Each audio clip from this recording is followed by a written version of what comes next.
Alright, since Jurassic World is out and I did my review for it, I wanted to do my review for Jurassic Park, the original one.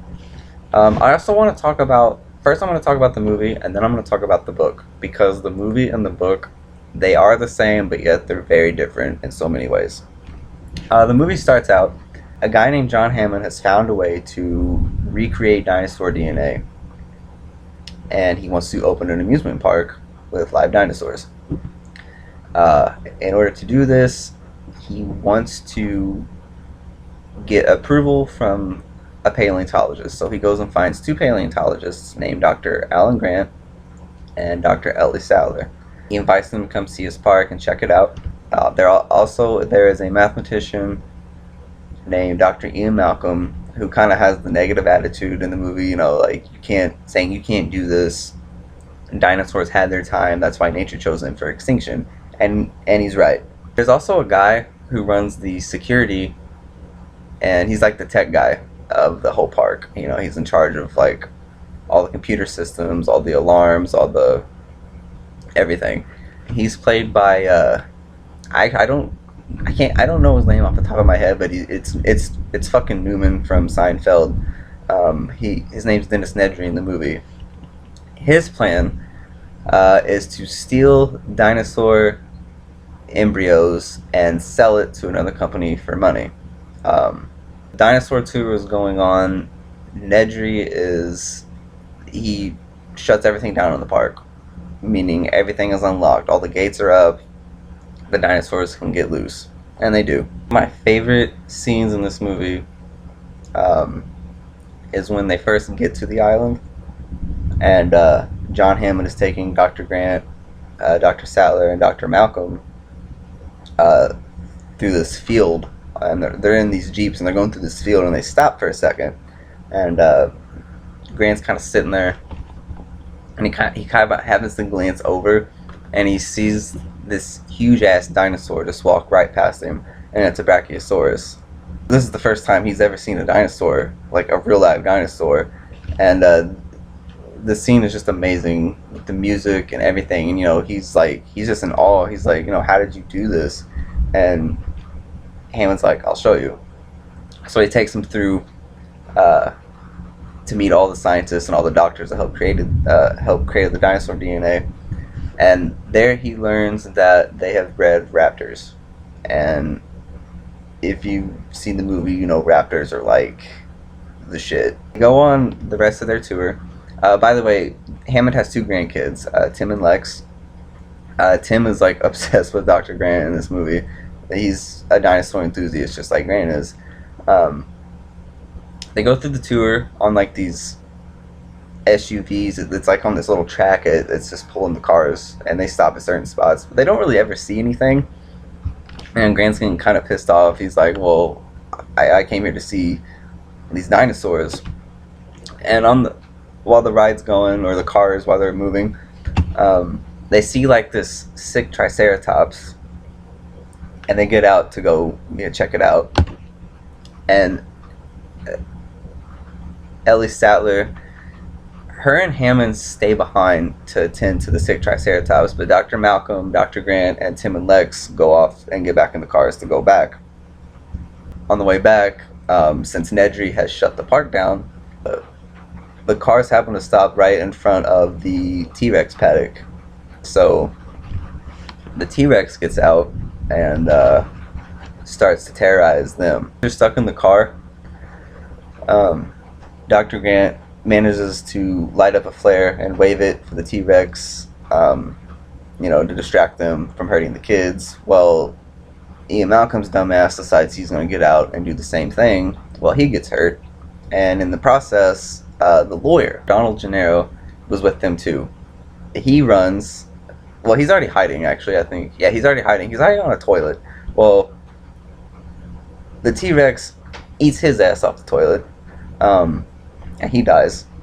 Ian Malcolm is now hurt. Dr. Grant gets the kids out, but the T-Rex manages to push the totaled car off of the side of the T-Rex paddock.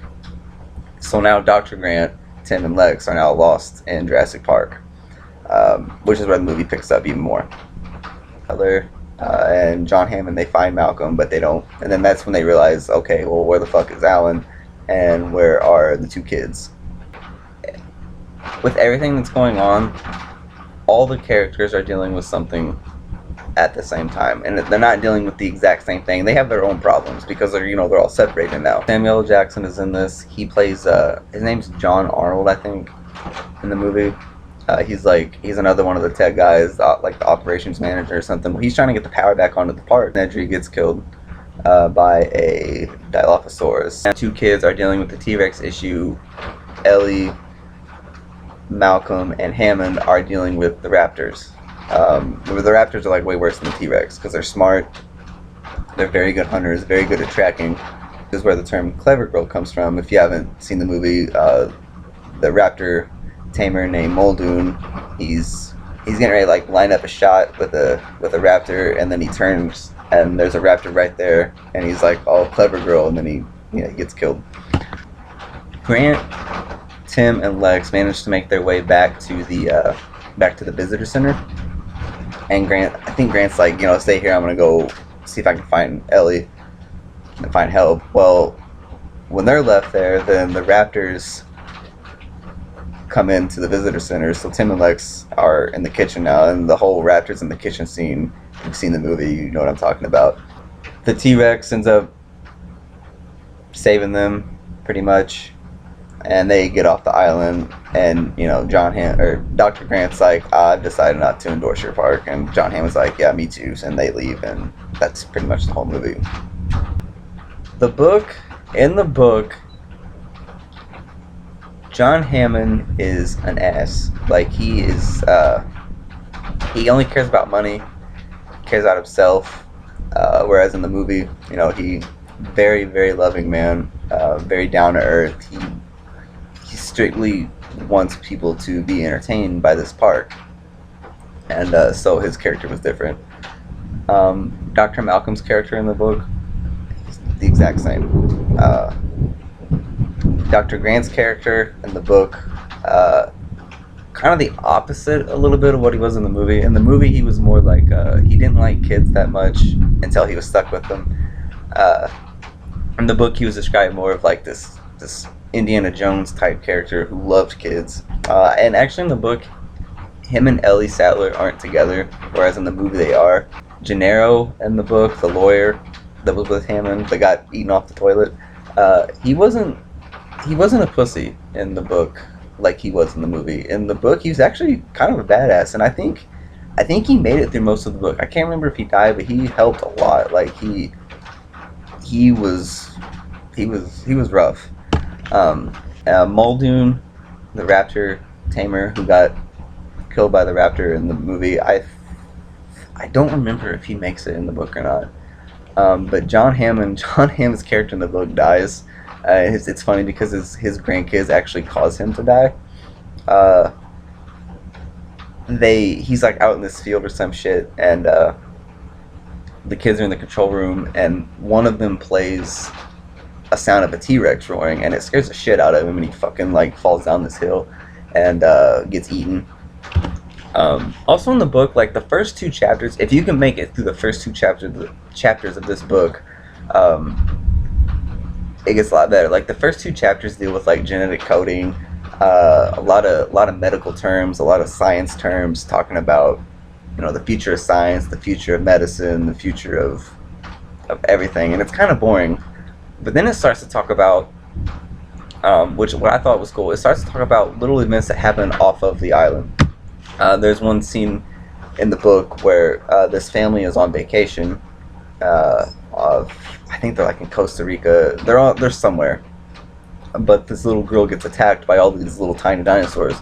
That wasn't in the movie, but it was in the Lost World. If you've seen the Lost World, that was the very opening scene of that movie. There's also a scene where like this doctor is checking out this bite on this person. It's like one of the park workers, and it's got like this foamy shit or something, and he got bit by a dinosaur, but they're not wanting to say what happened. Also in the book, Tim is way older than Lex in the book, whereas in the movie, Lex was way older than him. I'm not really sure why they did that. It didn't really bother me. In the book, when Alan Grant, Tim, and Lex are lost, they are on like this little boat, and they end up going downstream into the aviary, which is where the pterodactyls are held. That wasn't in the movie, but it was in Jurassic Park 3. I love this movie for so many reasons. It was considered visually stunning back in its day, meaning there wasn't a lot of CGI.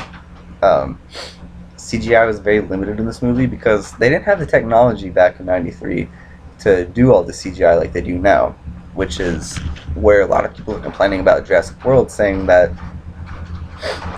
there was too much CGI. Yeah, there was, but the movie was still great. It was the better sequel than we've had since The Lost World and Jurassic Park 3. Also, in the movie, the island they go to, Island Nublar, at the end of the movie, they just leave the island. In the book, however, they napalm the entire island, like they just destroy it. I love Jurassic Park so much. It is by far my favorite movie. Um, I'd like to know what you guys think. Your thoughts, your opinions on this. If you got stuff you want to add, you probably if there's anything that I left out or that I said wrong, you can comment below and correct me, and I apologize. But I want to know what you guys think, so just kind of comment below and subscribe. And thanks.